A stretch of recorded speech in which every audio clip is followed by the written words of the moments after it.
Hi, I'm Josanne Wright Callender, the author of the Happy Little Garbage Truck picture book and educational program. And it's a picture book which has the unique, um, I guess, presentation of teaching not only literacy skills, but also social emotional skills, which was one of the most important parts of this particular program, and even more so, I found in today's world. The challenges that I have in my title were those that came from the COVID furlough or lockdown. In some countries, it's called furlough. And the opportunities is how can we front load our children so that they can make it through life despite these unexpected and unplanned types of events that happen throughout life. Nothing quite like the COVID lockdown, but there are in our lives, we will have different things, different challenges that we're facing. And the studies that I've seen show that children who had higher or greater amounts of social emotional skills um, did better when they came back to school, uh, fewer dysregulation events than the children who did not have a lot of these skills. And so in this talk, review this one article by Nancy Eisenberg and Richard A. Fabes because they were interested in finding out how empathy related to emotionality and regulation. And this was pretty unusual, even though I, I had stated in my earlier talk that dysregulation was something that was happening before COVID. This article was written in 1992, so they were interested in finding out what were the components that allowed some students to face events without dysregulation and what type of student did have dysregulation.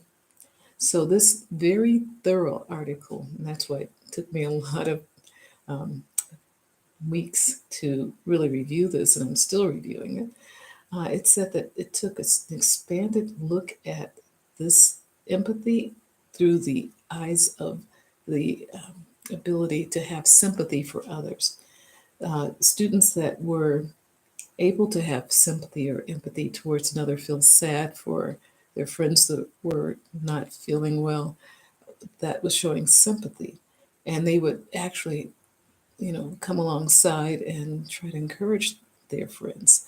The children who tended to have dysregulation, whereas the first group of children had altruistic motives in helping their friends, the second group of children were, if they tried to help their friends, it was because they were feeling distress and they were just pretty much trying to get their friend to calm down because it was causing them some anxiety.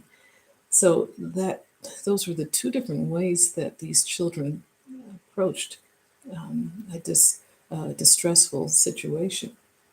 And so they said that the first group were likely to engage in pro social behavior. It's a term that we find a lot in social emotional learning.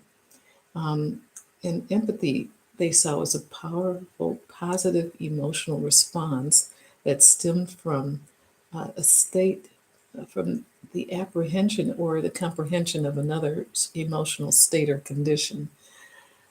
Um, it was not the same as feeling what the other one was feeling, but feelings of sorrow and concern and a desire to help. So the other group that felt distressed and was just trying to get their friend to calm down because they weren't feeling great being in the company or the presence of that child, they found that these children were overly aroused. And so the over arousal of empathy results in self focus. Like, it's just too much for me. I'm going to, I have to, get this child, this friend to settle down. So it's that self focus that occurred when negative emotions, one's own or others, resulted in an adverse emotional state. So, we're going to look a little bit deeper into this in the future talks, but thank you so much for subscribing. Please share.